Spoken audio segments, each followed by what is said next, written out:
அது cheerful byte. இன்னைக்கு இந்த வீடியோவில் பார்க்க போகிறது என்னன்னா, நம்ம சின்ன வயசில் படிச்சிருப்போம் புவி தன்னை தானே சுற்றி கொண்டு சூரியனையும் சுற்றி வருகிறது அப்படின்னு. அந்த வகையில் சயின்டிஸ்ட் வந்து இப்போ ஒரு அதிர்ச்சி பூர்வமான விஷயத்தை வெளியிட்டிருக்காங்க. அது என்ன விஷயம்னு சொல்லி வீடியோவில் டீட்டெயிலாக பார்க்கலாம். அதுக்கு முன்னாடி இப்போ தான் நம்ம சேனல் புதுசாக வரீங்க அப்படின்னா அதை சப்ஸ்கிரைப் பண்ணிக்கோங்க.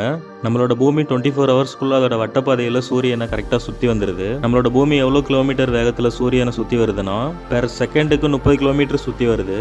1 ஹவருக்கு பார்த்தீங்கன்னா 1,07,000 கிலோமீட்டர் சுற்றுது. நமக்கு தெரிஞ்ச சூரிய குடும்பத்தில் பூமியும் ஒன்று. ஸோ அதனால பூமி வந்து அதோட வட்டப்பாதையில தான் சுற்றி வரும். அதோட ரூட்டை விட்டு வேற ரூட்டு கிராஸ் ஆகி போகாது. அப்படி போச்சு அப்படின்னா நமக்கு வந்து பகல் இருட்டு அப்படின்றது வந்து இருக்கவே இருக்காது. நம்ம பூமி சூரியனை சுற்றி வரும்போது சூரியனோட வெளிச்சம் பூமி மேலே படும்போது அப்போ வந்து நமக்கு பகலாக தெரியுது. சூரியனோட வெளிச்சம் பூமி மேலே படாத திசை பார்த்தீங்கன்னா இருட்டா இருக்கு. ஸோ அதனால தான் 12 ஹவர்ஸ் பகலாகவும் 12 ஹவர்ஸ் நைட்டாகவும் நமக்கு தெரியுது. ஸோ இப்போ இந்த விஷயம்லாம் நான் ஏன் உங்களுக்கு சொல்லிட்டு இருக்கேன்னா, நம்மளோட விஞ்ஞானிகள் இப்போ ரீசெண்டாக ஒரு ஆய்வு மேற்கொண்டிருக்காங்க. அதோட ரிசல்ட்ல என்ன சொல்லியிருக்காங்கன்னா, பூமியோட சென்டர் பிளேஸ் பார்த்தீங்கன்னா ஆப்போசிட் சைடில் எதிர்மறை திசையில் வந்து மெதுவாக சுற்ற ஆரம்பிச்சிருக்குன்னு சொல்லியிருக்காங்க. இந்த விஷயத்தை போன ஜூன் மாதம் 12ஆம் தேதி ஒரு ஆய்வறிக்கையில் சயின்டிஸ்ட் வந்து சொல்லியிருக்காங்க. நமது பூமி கிறிஸ்ட்மேண்டில் எனப்படும் வெளிப்புற மையம் உட்புற மையம் ஆகிய 4 அடுக்காக இருக்குன்னு சொல்லியிருக்காங்க.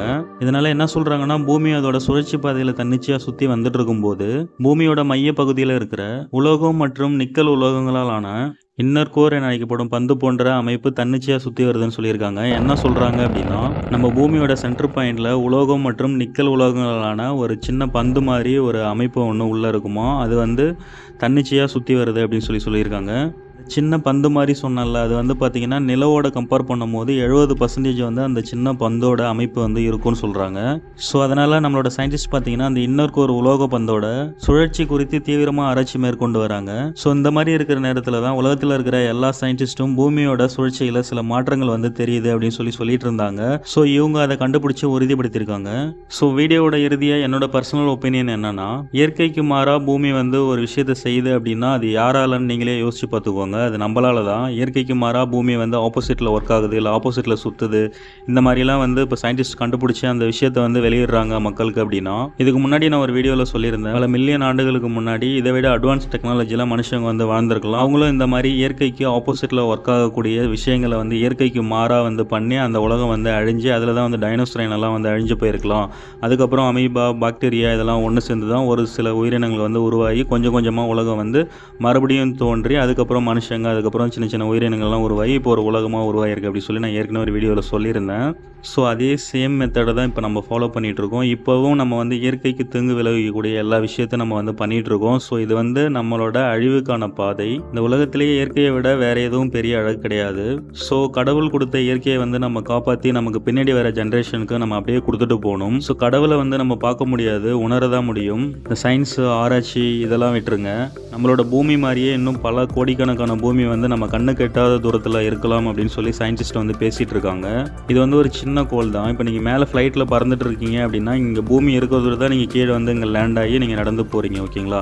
இந்த பூமின்னு ஒன்று இல்லை அப்படின்னா நீங்கள் ஃப்ளைட்டில் சுற்றிட்டே இருக்க வேண்டியதான். ஃப்ளைட்டில் வந்து ஃபியூல் தீர்ந்ததுக்கப்புறம் ஃப்ளைட் வந்து ஆட்டோமேட்டிக்காக டேமேஜ் ஆகி கீழே போயிடும். ஸோ இதில் நீங்கள் புரிஞ்சிக்க வேண்டிய விஷயம் என்னன்னா, இது ஒரு கோள். ஓகேங்களா? இந்த கோளில் வந்து நம்ம லேண்ட் பண்ணுறோம். இப்போ ஏன் நான் வந்து ஃப்ளைட் விஷயத்தை சொல்கிறேன் அப்படின்னா, நீங்கள் அப்படி சொன்னால் தான் உங்களுக்கு புரியும். அதனால் இது மாதிரி இன்னும் பல ஆயிரக்கணக்கான சூரிய குடும்பம், இன்னும் பல பூமி இந்த மாதிரி வந்து இருக்கலாம் அப்படின்னு வந்து சயின்டிஸ்ட் வந்து ஆராய்ச்சி பண்ணிட்டு இருக்காங்க. அதனால தான் நம்மளோட வேர்ல்டுலே டாப்பில் இருக்கிற ஆராய்ச்சி கூடத்தில் நம்ம சிதம்பரம் நடராஜர் சிலையை வந்து வச்சுருக்காங்க. கடவுள் இருக்கிறாரு இல்லை, அது இப்போ விஷயம் இல்லை. சயின்டிஸ்டால் கண்டுபிடிக்காத விஷயங்கள், கண்ணுக்கு எட்டாத தூரத்தில் எவ்வளோ விஷயங்கள் இருக்கும். இப்போ ஒரு 2 டேஸ்க்கு முன்னாடி ஏதோ ஒரு சின்ன கோள் வந்து பூமியை நோக்கி வந்துட்டு இருக்கு. 1000 கிலோமீட்டர் ஸ்பீடில் வந்துட்டு இருக்கு. அதோட அகலம் பார்த்தீங்கன்னா சுமார் 30 கிலோமீட்டருக்கு மேலே இருக்கும். அது வந்து பூமியை தாக்குச்சுன்னா ஒரு பேரழிவு ஏற்படும் அப்படின்னு சொல்லி சயின்டிஸ்ட் வந்து தகவல் வந்து கொடுத்துருந்தாங்க. ஆனால் அந்த கோள் இப்போ திசை மாதிரி வேறு டைரெக்ஷனில் போயிடுச்சு.